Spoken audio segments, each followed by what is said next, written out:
institutionalized racism, and a lot of people had to fight those battles. So I was giving them a lot of different names, and of course, daddies. And I was telling them about how back in the day, poverty was very much a part of a way of life. The early 50s and 60s, and today, poverty is rampant in Nova Scotia. And so a lot of the men had to lie about their age in order to gain employment. And I said, can you imagine being 14 years old and you find yourself on a ship headed for South Africa? They go, what? Yeah. And you lied about your age? Well, how old was he supposed to be, Miss Day? Oh, he had to be 16. 16! Even at 16. But so many men found employment on the ships. And here he was on his way, headed to South Africa. And what happened in South Africa was the ship was impounded. Daddy stood up for the rights of a woman. Somebody was mistreating a woman as well. He stood up for her. The ship was being impounded. They had enough of this kid. And here he was on the other side of the world, and social justice was so much a part of who he was that he stood up and ended up in a South African prison.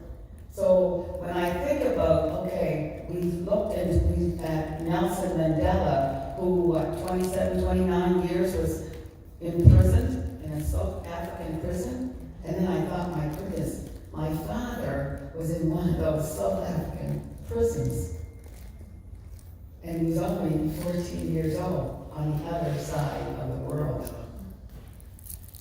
So Daddy when he came back to Halifax, I was telling him, I'll tell you, he was a fighter.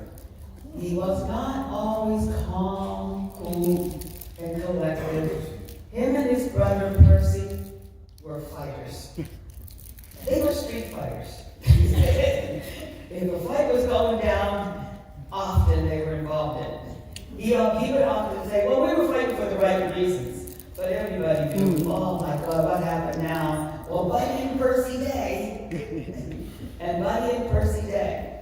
So to make another long story short, within a matter of seconds, here he was on his way to, I think it was Bridgewater, and they were having a fight there. The champion was there, the flyweight, Canadian flyweight champion, Billy Nichols. And the opponent didn't show up. In those days, you could go throughout the crowd, and this is what they did. They went throughout the crowd. Who's going to fight the champion? Who's going to fight the champion? And Percy Barris, his cousin, told him, buddy, go on. Oh, so Daddy said, I was expecting, my gosh, I can fight. But this man was the champion. So I'm expecting, all right, I'll get in there, make a few dollars, and get in and get out. Within a matter of seconds, the champion was on the mat, on the floor, and the hand was up. Buddy Daye is the new flyweight champion of Canada. He was the flyweight champion, the lightweight champion, the middleweight champion. There was a lot of stuff happening. You had to fight all these different weights. But the last one on Daddy was the Canadian lightweight champion of Canada. And many of us, his children, we got to see that fight. Mom took us to the Halifax Forum, where many of you would know. The fights, Halifax was known for its fighters, its boxers, and the Halifax Forum was the place to go. And I can remember that us walking up Main Street with Mom, and she was taking us to that fight that night. And it was an absolutely incredible night, jam-packed, and it was a tough fight, we heard later. And Daddy went down, but he only went down on his knee. And he told us later that he was getting his win. And so, we'll see. But anyhow, it was a tough fight because this guy won that championship. So anyhow,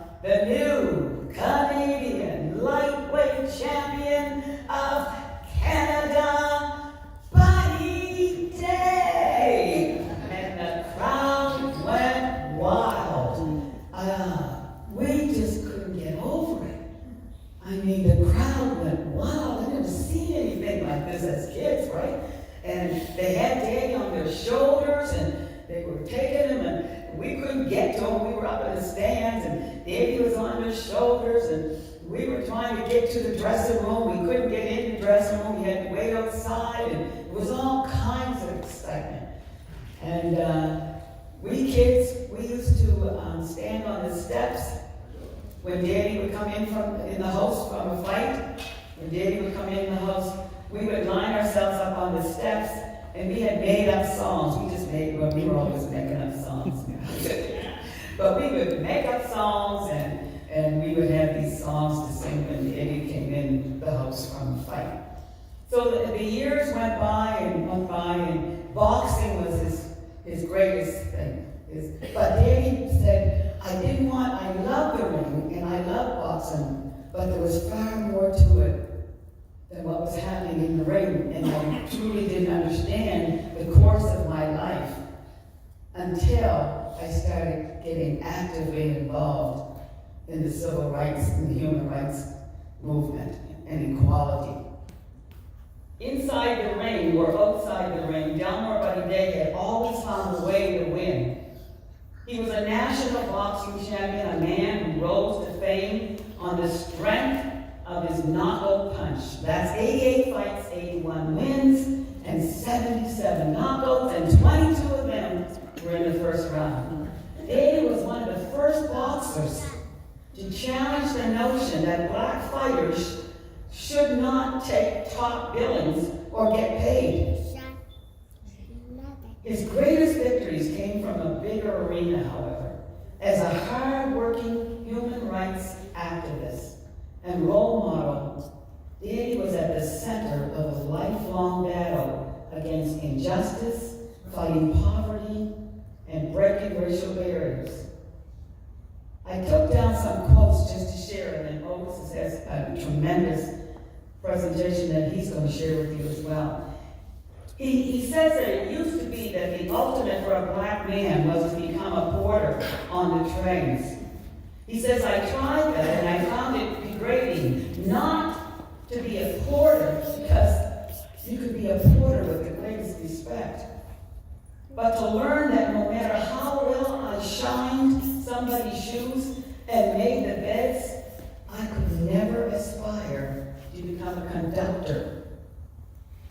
That's when I realized I'm going to become an advocate of equality. These are Daye's words. He said, working with neighbors and friends, we managed to convince the store owners to hire more black people as clerks. We broke ground for Richard Smith and Calvin Lawrence to become the first black members of the Halifax Police Force. We helped pave the way for black taxi drivers, for bus drivers, and we helped encourage people to get into business for themselves, black-owned businesses. We gained improvements in housing, and we convinced the federal government to establish the Canada Manpower Center. And I'm sure many people in this room today can remember the Canada Manpower Center on Deacon Street. Buddy Daye went from business to business, leaving names and addresses of people who needed jobs. Sometimes Daddy was brushed off, he said, but he returned again. He said, I was calm and I was polite, but I could keep returning. At first, people were reluctant to do what they'd never done before, hire minorities. But he kept trying, and eventually, Daddy persuaded the city to give black drivers taxi licenses. They could not get a taxi license. You can drive your car, but you're not going to get a taxi license.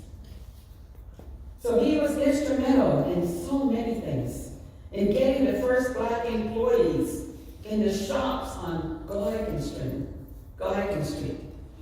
Things had to change. And they did. He was known as a one-man employment center. People were always asking him to find them jobs, and he never turned them down. He never turned them down. For 8 or 9 years, in the evenings, Daye traveled across the province, even while working for organizations like the Black United Front, of which he was a board member. It has been estimated that Buddy Daye found over 1,500 jobs for Black and white people. Daye said that things aren't perfect, but they're better. More Black people are being encouraged to attend university and to aim for better jobs once denied them because of our race. Daye said that we need to move to a common denominator, not acceptance, not tolerance, no, not out of the goodness of one's heart, but because as Canadian citizens, you cannot violate me. Both cultures fought in war, and Canada belongs to all of us. All that goes with it is our birthright. And he said that in conclusion, the solution to this and any other problems begin with the recognition and acceptance of what the problem is. The courage to address the problem and to say what you mean and mean what you say. We heard that all the time in our house. Say what you mean and mean what you say. That way people won't have to second guess you, because you already said what you mean and you meant what you said. Honesty was the key in Buddy Daye, and it's the key to the legacy that he leaves to all Nova Scotia. So right now we're going to have a look at the presentation that Otis has put together. And from that, there's a lot of great discussion and remarks can come certainly from that. Thank you. The local community wide here as well. We know how important that those organizations are. Without those things that really ground our youth, ground our kids to our community, to each other, then they're lost. Right? So although it might seem like it's something that's really kind of flippant on the surface, it might seem like something, a recreation program for youth, okay, that's nice. But no, it was more than that, and he knew that it was more than that. He knew that in order to advance everybody, we couldn't leave anybody behind. He traveled from business to business, is exactly what I was just saying, looking for different opportunities and finding jobs for people, and basically worked as that one-man employment center, 1,500 jobs for Nova Scotians. There are employment centers now that are operating today that haven't had that level of success, as entire centers. And if you think about a man, an individual who's working on behalf of everybody else, working on behalf of his community and making sure that people can access the things that they need, finding 1,500 jobs for anybody is an impressive feat. The Nova Scotia Human Rights, so recognizing the problem in Nova Scotia law that stated that a person could do basically whatever it is that they wanted to do to somebody else because there were no rights in place about that. So in this essentially, when I speak with my students, I say, how many of you walk home from school? Of course, the kids put their hands up. And I say, how many of you walk across somebody else's property on your way home from school? And kids put their hands up.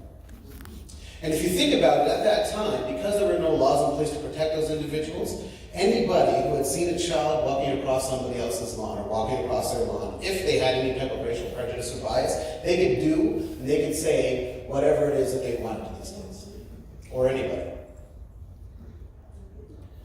And obviously this is an issue. So, along with Premier Stanfield and Dr. Oliver, they worked to create what is now known as the Nova Scotia Human Rights Commission. There was no Nova Scotia Human Rights Commission until these individuals, Delmore Buddy Daye, Premier Stanfield, and Dr. Oliver got together and they started to recognize that these issues were existing, and then they started to realize that, you know what, there are things that we can do. We can advocate on behalf of the community and put things in place, put them into law that will help protect not only us as a Black community again, but this will help protect all of Nova Scotians. right? The Nova Scotia Human Rights Commissions came directly out of the work that was done by Delmore Bloody Day. Now, the original mandate of that Nova Scotia Human Rights Commission was to address the plight of African Nova Scotians, and at that time, the Human Rights Association was the strongest and most comprehensive in Canada. So in other words, when the Nova Scotia Human Rights Commission was first developed, it was basically used as a blueprint for how to create other human rights commissions across the country. And again, this is all out of the work that was done by Delmore Bloody Day. In 1977, he ran as an NDP candidate in Halifax, New Zealand, so this is our area. And although he was not successful, he was appointed by by his Liberal opponent, Gerald Regan, as the superintendent of pages. This is where his work within the province has begun.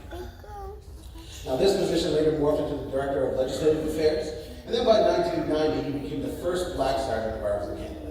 Now, I'm not entirely sure, maybe Melinda might be able to help me out with this, but when I look at that and I think about the timing, I would say that not only he would be the first Black Sergeant of Arms in Canada, there's a good chance that he would have been the first Black Director of Legislative Affairs in Canada as well, and he also would have been the first Black Superintendent of Pages in Canada.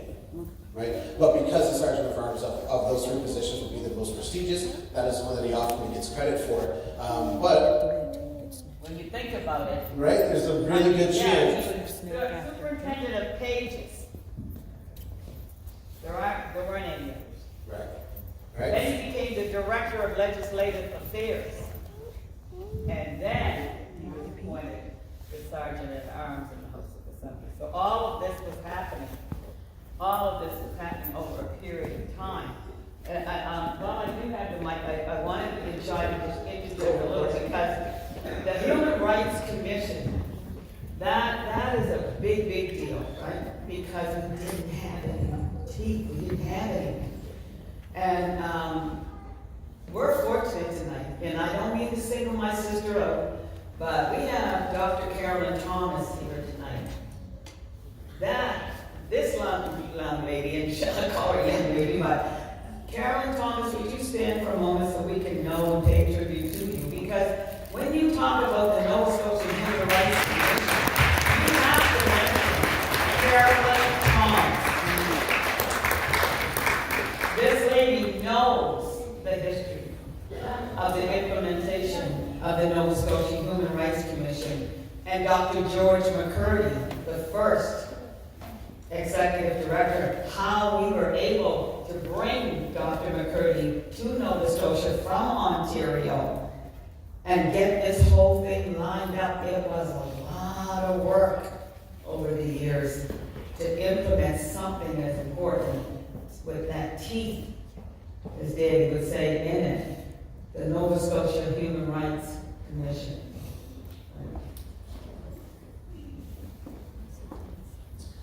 During his time at the Legislative House of Assembly, he was consulted on a regular basis, but this is across party lines. So we all know what our political climate is like, and in a lot of ways we are no different from many other places throughout the country, but it's very, very rare to see multiple parties coming across and then working together on particular issues. It's also even more rare to think about different parties, different leaders of each party, consulting one individual. Because this is really the type of bipartisan leadership that the work within the political system that went beyond a liberal or conservative party, but it was really more so directed really at individuals, at people, and trying to figure out who people are and how we could help people. And if you erase the party lines, liberals, conservatives, NDPs, and everything else, and it comes down to, okay, well, what do the people need? That's when each member of each one of those parties would go directly to Mr. Daye, Granddad, and they would ask for his consultations.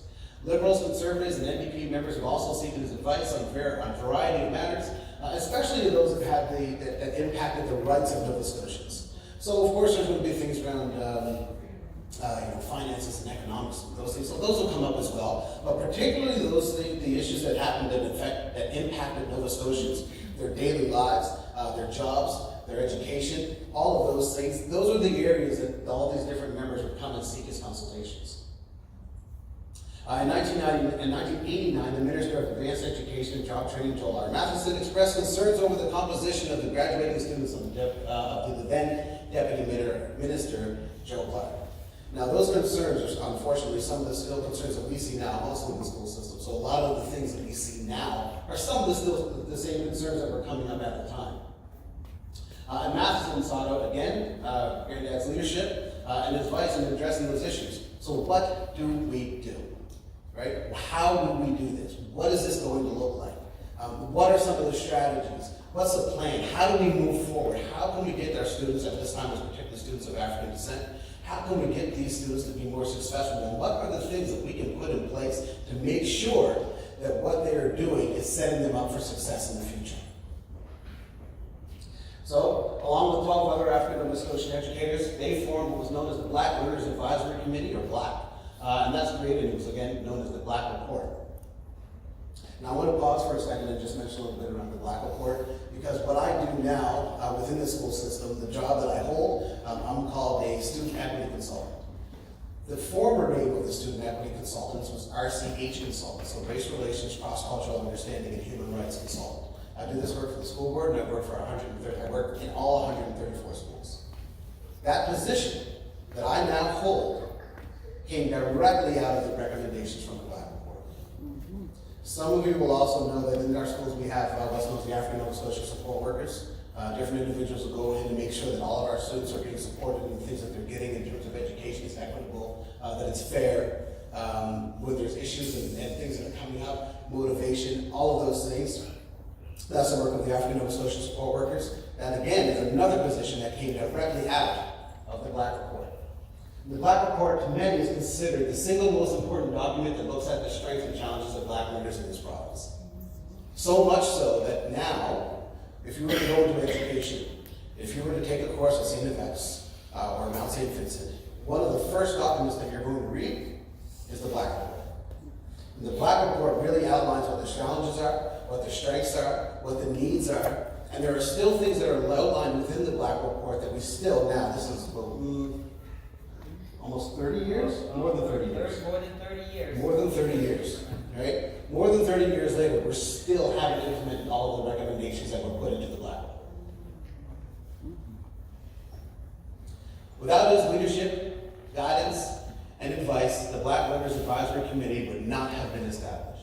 His leadership in a quiet but persuasive manner, made it all happen. And that was written by Joel R. Matheson. So again, what we're really trying to do is paint the picture of this individual. We're trying to paint the picture of Delmore Buddy Daye. When we say walk with Delmore Buddy Daye, what we're doing is we're kind of going through all of his life. A lot of times what happens is, particularly in schools, again, I work with a lot of students. One of the things that I see is a lot of kids that really hang their hat on the fact that he's this great boxing champion, right? They see his pictures up on the wall, and the picture that they have is a great one, but it's a picture of him in his boxing career. That is such a small portion, or a small element of what he was actually able to accomplish, and in terms of the things that he brought to this province, the thing that he's given to everybody else, everyone who's in this room right now, all of our friends and family members throughout the province, all of those things that he brought to everybody goes far beyond what was happening inside of him.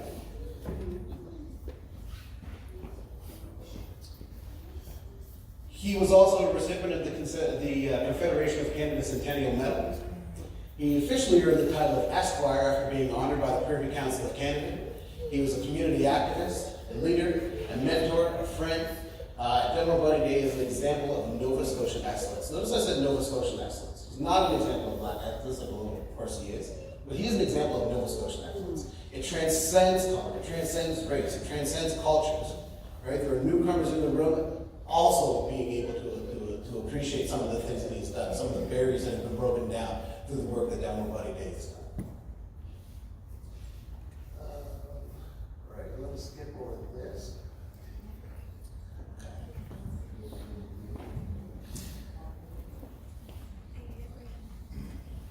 Now, at this point, what I was hoping would happen is that if there's any comments or questions or things that some folks are just not quite sure about, if they're just wondering more, if there's anybody who has any questions out of the audience this evening, just I can bring the mic over to you and then we can have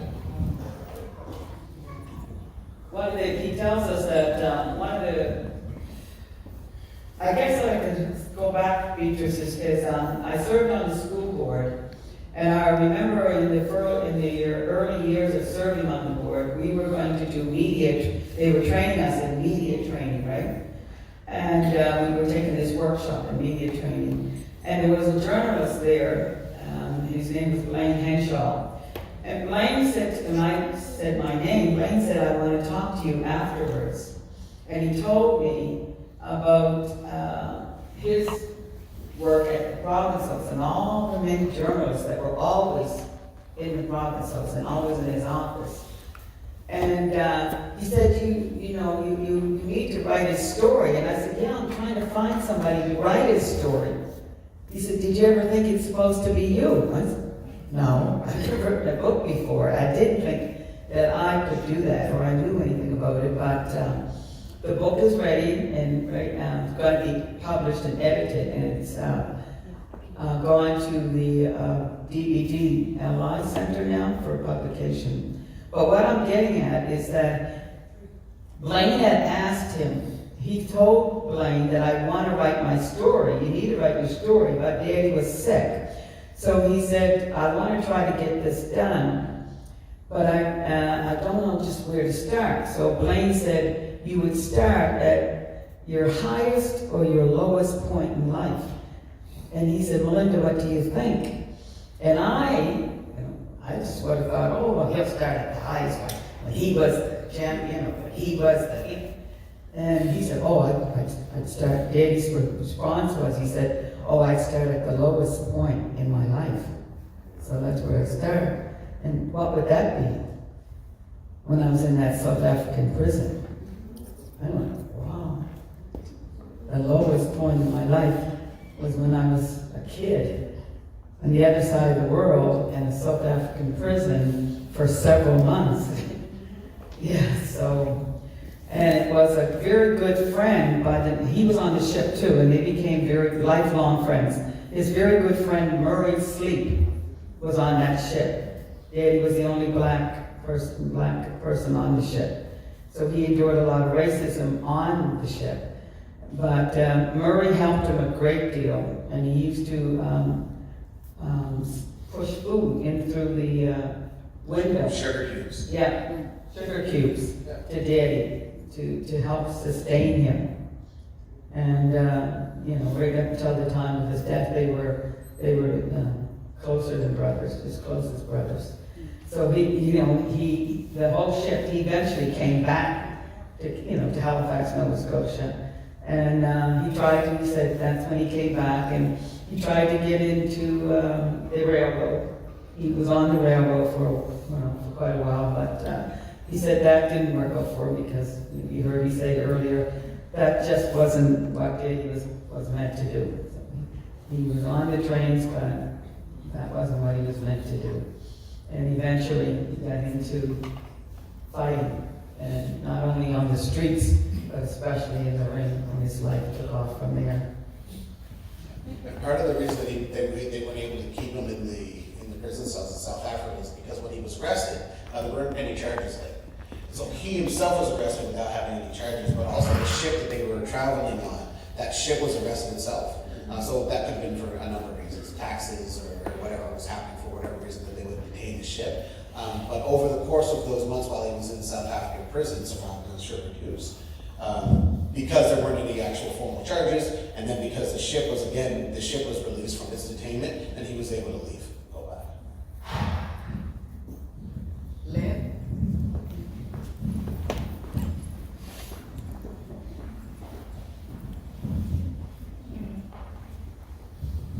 Thank you so much. I have a heritage collection at St. Mary's University, which I've had since a young girl, where I collect articles that came out of the Black community. Charlottetown, named after Princess Charlotte. Princess Charlotte. Who is she? She was an African queen of African descent. Davy told that history. Not only did he tell the history, he told the other pages, when you're giving your tours, this is what you say. This is the history that you give. This stuff started in the House of Assembly. And I interviewed Mr. Reagan you know, just before he died, and I was interviewing him, and he was, you know, in his late 90s, and he was telling me a whole lot of stuff. And even though he was ill, he got excited about talking about those times because, in his words, Gerald Reagan said, it was so hard in this province, Melinda. These were tough times we were living in. And your father, I saw what he was doing. I saw the impact that he had in the community. And I said, man, this guy, you know, Buddy can make some changes. So we all got behind him. We got behind him. And if Buddy said, look, we need this, we got it. If we need that, we got it. The Canada Manpower, he said, yeah, that's center. But I'll tell you something else, Melinda, many of you don't know. You know that federal building right across the corner, across the street from the Black Educators Association? The building, government building? Your father put that there. I said, what? He said, yeah. I said, Buddy, we're going to put that building on God. We have to find a place to put that building in. I'm trying to think of, you know, we got some money from the federal government. What can we do here? Put it on Garden Street. Oh, okay. And so I said, yeah. I said, things that you start talking to more and more people, you realize, my goodness, the impact, the influence, that, you know, the respect that people have for you, and that we're just beginning to really, truly understand that a lot of things that happen in this province, how they happened. And it's not just oh no, we're not sitting here blowing somebody's horn or, you know, popping somebody up, but it's to tell our history in terms of what Otis was saying, that walk is very important, because where did this all start? It certainly was with somebody that did not have a silver spoon in his mouth. He didn't have mom and dad. He grew up with a lady that was known to him, and he called affectionately Aunt Myrtle Drummond. She raised Daddy and Uncle Percy at the age of 4 and 5 years old. So he often told us in his later years that I didn't know what it was, and I used to kind of be envious of other kids when they would run in the house and be able to say, Mom! Kids run in the house and the first thing they say is, Mom! I never knew what that was. I said Aunt Mert, and I said it affectionately, but I didn't know. So he didn't know, and that happens with sadly a lot of people. They were raised at that time by somebody else, and they're very thankful and grateful for that. But it wasn't easy. Life wasn't easy, right? So later in life, he truly began to know and appreciate and had a wonderful, loving relationship with his mother. But in those very early growing up years, no, he didn't know. And he never did meet his father at all. And his father's name was Tom Reed, from the Glasgows. Yeah.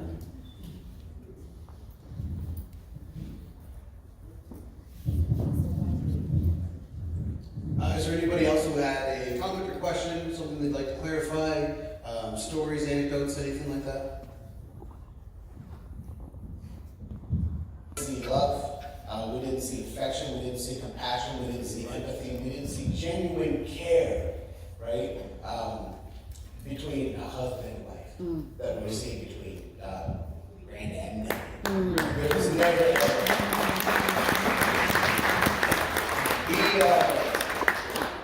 and I can speak as on behalf of the grandchildren now, I'm sure they wouldn't mind, but we were so blessed to be able to come over to Main Street, to sit down at the table, to be a part of everything that they did. There was never ever a moment where we didn't feel that same genuine love, right? It was never a question to say, well, I don't know how I feel. We were always made to feel as if we were the most important person in the room. Regardless of all the accomplishments and all of the things he was managed to do, we always were made to feel as if we were the most important people in the room, and that we always had something to offer somebody else. So it was never an internal thing. It said, you can take these gifts that you've been given, You can take all of the learnings that we've put upon you, and then you go ahead and you share that with everybody else in the community. And that's the lesson that they taught us, right? And again, it would not have been possible had it not been for Daddy, for Granddad, and for the entire family. When we talk about walking, right, it's a walk, it's a process. We kind of explored some elements of his life. But at the core of everything, that was done, everything that we talked about, at the core of it was really just genuine love and compassion for people, for humanity, and for each other. And that was really what compelled every single one of us to be able to go out and do a lot of the things that we've been able to do. It continues now with my work, and it continues with my cousin Bradley's work, with Terrence, with Troy, with my sister Anita. Literally every single one of us, we all go through with that same understanding that what we have, what we've been given, the gifts that have been bestowed upon us, the lessons that we got as children, the learnings that we had as we were coming up, all of that started from a really, really genuine place of just love and compassion. Lord Williams had a question or comment? Good. What I wanted to ask, and went down directly to you, is that this history of your father, is it taught in the school system at an early beginning? And is there easier access to get this information, say, in the Black Cultural Center or other places, so that this information, like we're getting tonight, is easy to get a hold of? Thank you for that. It is in the Black Cultural Center, but in terms of the school system, there's a lot of information about Daddy. If you Google or YouTube or social media those outlets, there's lots of information about Daddy. But per se, the book, I've been writing that book since 2014. There's a lot to it. The interviews and the resources and then the research that I had to conduct. So that is in the hands right now of DBDLI. And this grandson right here wants to write the story from an elementary perspective so that kids can have that book. So that's something that Otis wants to be able to do, and that's what his next endeavor is putting this stuff together in a booklet form, so that it can be in the schools and they can get access to it. DVD, they have that History Month challenge. Yep. Otis, you can speak to that too. Yeah, so the other thing is, like, I personally go out and I go to a lot of schools and talk about Granddad. But I go out, I set it up in such a way that it's part of what I do. And there's never a time, even though I look at it, especially when I go into the little business, look at this change, look at this, all that stuff. So they get a really kick out of that. But I speak directly to the kids about what he's been doing in terms of his legacy. But in terms of a formal process, or is it there? No, not really. But that's a broader question, because there's some other things that are going into that as well. But that doesn't mean that the information isn't out there. The information is there. And really what I see a lot of times is I'll go and I'll visit different schools and I'll see that a lot of kids have different projects. They'll have posters, they'll have things up on the wall, they have pictures of them, they're doing different things with new little biography projects and things like that. So it is out there. And the children are talking about it, teachers are talking about it, people in general are talking about it. And depending on where you go, depending on the community that you're in, you might see a little bit more or less. But I think that's kind of, that's staying for a lot of different things. And then the challenge, actually, there's the Delmore Learning Institute puts on. They do a challenge every year so that all schools can submit something that has to do with African Nova Scotia, so it's not necessarily about him. But they do a challenge every year. The kids get to submit their projects, and then they put it in. They have a really nice display about it afterwards, and they kind of have everything highlighted, which is really nice.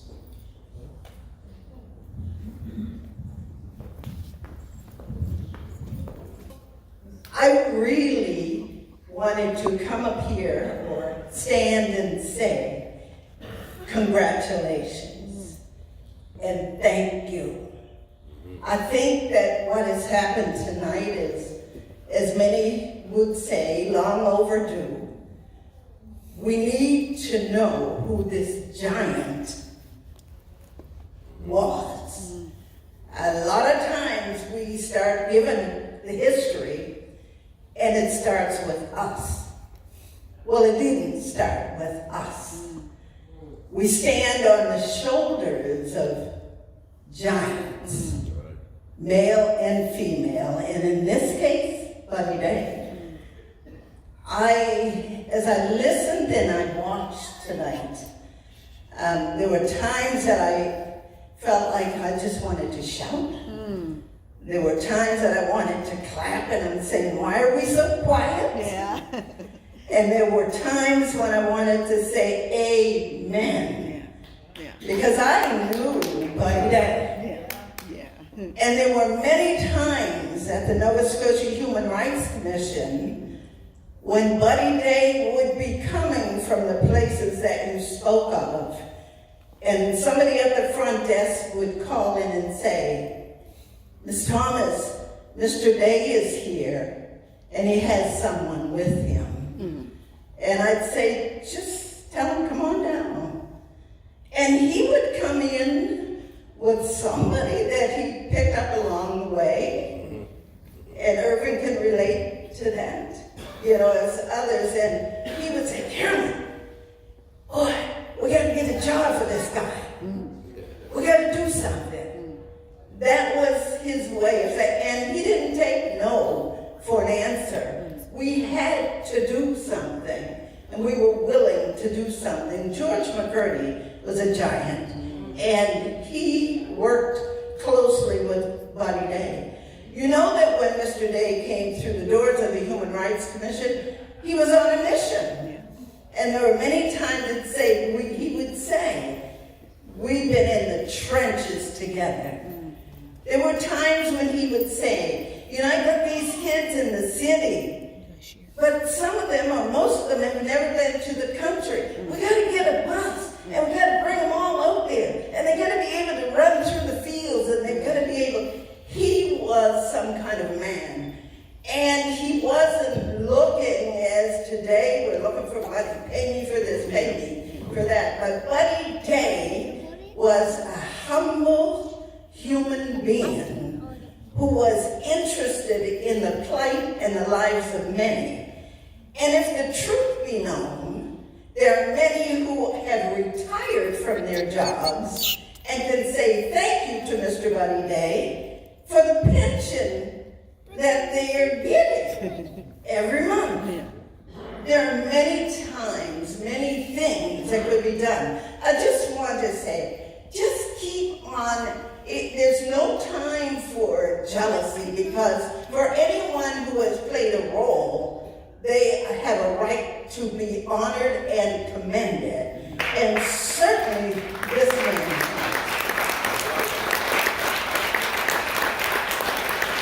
Get over ourselves, regardless of color of skin, race, religion. Get over ourselves. Before we had a Human Rights Commission, we were fighting for legislation.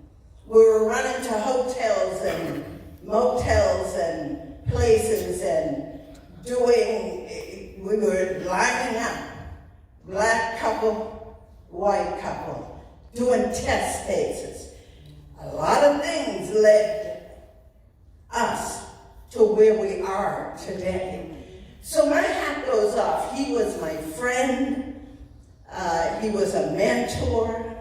When the black was established, he was the one that said, you gotta come and go on this committee. And I'm saying, no, I can't. I'm not sure I can do this with so-and-so. And he'd say, well, I'll handle that. You just come. That's the kind of man he was. He paved the way, brought you along. And if you are willing to learn, you learn. Let us take that motto that he had, the example that he was, and share it with others. There's a challenge for us tonight. And that challenge is that we should leave here and respond to some of the questions that were asked and push for more to be done. Push for the implementation of the recommendations of the Black Report. Push for the recommendations 94 recommendations from 1991. Push, push, push. We have not arrived, but we certainly have begun. Thank you, Dr. Director of the Nova Scotia Human Rights Commission. And there were some of us who would go to his home and try to tell him, Marvin, you gotta do this, you gotta do that. He was a white gentleman from Ontario, I believe. And after a while, we found out that that wasn't quite working. And so Marvin got another job, and a good job in Ontario. But we had a search going. And it was Delmore Buddy Daye who had heard about George McCurdy, and we did the research. He traveled up to talk to George McCurdy, who was working for the Department of Labor. And we were able to convince him to come to Nova Scotia. And if you look at the records and you do the Google, you'll see that a lot of things happened during that time that George McCurdy was the executive director. But needless to say, he would be the first to say that no person is an island. We have to work with each other. And so it was. You know, George sent me to the United States to shadow people to learn about affirmative action with the support of people like Buddy Daye. And he said, yeah, man, we can do it. I could go on talking about Buddy Daye and George McCurdy. But anyway, yes, thank you, Lynn. He was at the forefront of that and also traveled, interviewed, and brought George McCurdy here.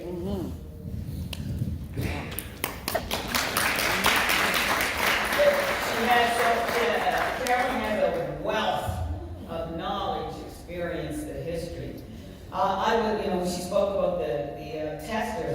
They had used me to be one of the testers. And I was 17 years old when I started being one of the young testers. There would be a white couple and black couple, and we would go in and try to get various employment or to try to get an apartment or something. So we were testing the ground back in those days as well. I wanted to just say a little bit about the community stuff and the type of man, the type of father he was when you mentioned Mom and asked about Laura Daye.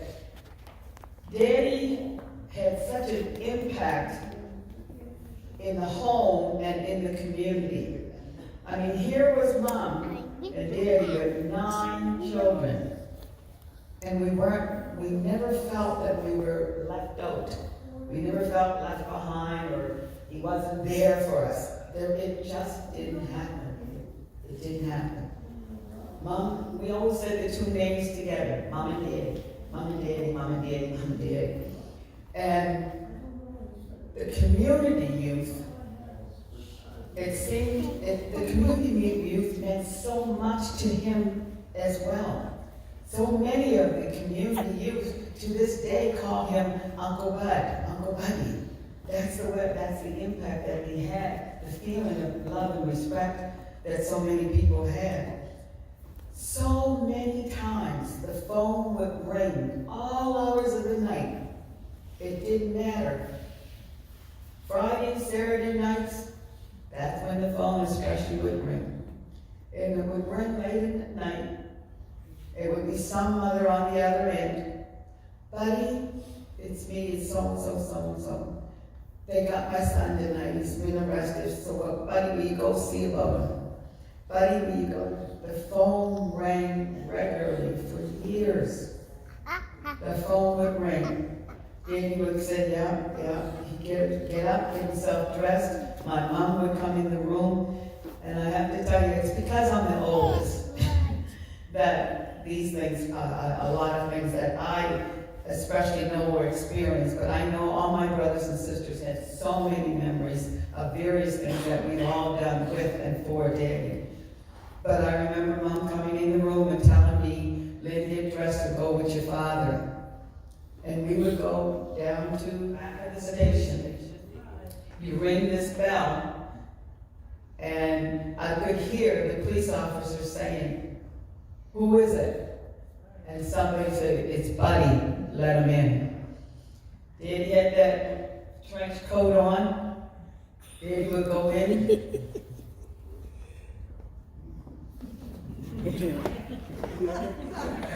The Undertaker. So here. Just like that, Daddy. You got so-and-so here? Yeah. Where is he? He's in there, buddy. You see him. And he better look the same way he does. Daddy would go in there. The guy looked great, right? He did. Daddy said, you so-and-so, you get him to a doctor. You get him to the hospital. It happened with my cousin Ronald Drummond. And when it happened to Ronald, they were sorry then. They were sorry a lot of times. But when they did that to Ronald Drummond, that was Daddy's nephew, our first cousin. My brother Mark has experiences as well down in those police cells. What I'm saying to you today is that it took a lot of work. It was not easy. We didn't just arrive here. And when we sit and see the things that are happening in 2020 in this city, if I'm speaking with passion, it's because we've lived some of these experiences. We know what we're talking about. Yeah, we've come a long way, but oh no, we have not arrived. And there are times when we have to even caution ourselves and saying, have we come a long way? When you look and see some of the things that we're still enduring yet today in the province of Nova Scotia. So we all have a role to play, and we have a voice that has to be heard, and we have to stand up, speak up, and speak out. Because that's what he was doing, and that's what we need to do. You know, when he was about to leave this world, and Daddy was leaving that night, and he was telling us it was a very difficult time for us. Very, very hard. The hardest time in our life was that night. But Daddy was telling us to be quiet, to listen, and he told us, I started it, you guys finish it. So we have a legacy, and each one of us, we try our best in our way to live that legacy. My brothers and sisters are here tonight, and I'd like to introduce my brothers and sisters to you. My sister Candace, my sister Tracy, my brother Mark, here he is there. My brother Gil could make it tonight, and my sister Tina is with her husband, and they have a doctor's appointment tonight. So that, and my sister Leslie, the baby, Tracy's the second baby, and of course there's Buddy Daye Jr. The grandchildren are here. Many of you know of Bradley. There's Bradley. There's Terrace. Troy was here earlier. Danita is here. She's Buddy's daughter. As well. There's Joshua. There's Megan. Am I missing anybody? Oh, Rhea is back there. Yeah, there's Rhea. And his daughter-in-law Ruth. She's been with us since grade 9. So yeah, we're quite pleased and quite happy. I'll let Otis give you some closing remarks, but if there's anything that you want to share, please just feel free to do so. So just before we do close, I'll say this: the legacy piece is something that I take very personally. I really strive to do the things that I can do that will help improve, to promote, to make sure that legacy stays strong. One of those things that I do is actually something that Lynn mentioned to me a number of years ago. We were having conversations around Granddad. She said, similar to what she just said, she said, there was never a time that he was too busy for us as kids. And I think about that with my own son. As busy as things get, and as much work as we have that gets put in front of us, there's never a time where I'm ever going to be too busy to be able to stop and just say, okay, buddy, come on. Right? That's really, really important to me. The other thing that I think is really important important for everybody, and I would hope this is something that really resonates, because I know a lot of what's going on now, particularly in the North End. Over the number of years, we've had a lot of newcomers come in, a lot of new faces, a lot of new families from all over the world. Sometimes that transition is a little bit difficult. The way that I look at these things is like this, is that if we could have a man, way back in the 60s, the 70s, the 80s, promoting this idea that every single one of us is important and every single one of us has something to offer somebody else. That's not a message that gets lost in time. That's not a message that only applied back then. That's the type of thing that we need to do right now. We have to be able to look at all the new faces and the new families who have come into our communities. We have to open up our doors, we have to open up our hearts, and we have to tell them that they are welcome here. Because we've created a place and we have provided them a space to say, you know what, this is for you as well. Because that's the type of legacy that Granddad has left behind. That's the type of mentality, that's the outlook, that is the way that he would look at every single person, regardless of their color, regardless of their religion, regardless of any of the things that people bring. Right? And you say, you know what? Yeah, you're my brother, you need to come back. Right? That is, to me, is the most important thing. I would hope that every single one of us in this room right now would just kind of hold on to that, if anything else, just to say, you know what? We're all here. This is our North End family. This is our Halifax family. This is our provincial family, and we are in this thing together. Everything that we do is for the benefit of every single one of us, and each one of us has a role to play in that. With that, I'll simply say thank everybody for coming out tonight. Certainly appreciate it. This is an honor to be able to have these conversations. Oh, got one over here. Sorry. Yeah, that's okay. Just wanted to mention in the summary. My cousins and I, we have a committee, a legacy committee, and we just wanted to share with you something that's happening this summer. So it's going to be taking place in August. It's on the 14th and 15th, and it's to celebrate his legacy, but also pay recognition to his 25 years since he's passed. So to commemorate his life, his journey, his legacy. So it's going to be on the 14th and 15th of August. And on Friday, our intention is to have a block party on Buddy Day Street and the corner of Creighton Street. And then on Saturday, we would like to have a fun day for the kids behind George Dixon Center. And we wanted to keep it specifically locally to the community of North End, which was very dear to his heart. So we're in the initial planning stages. So please look out for some information about that in the near future. And we hope that you can spread your word and all come out.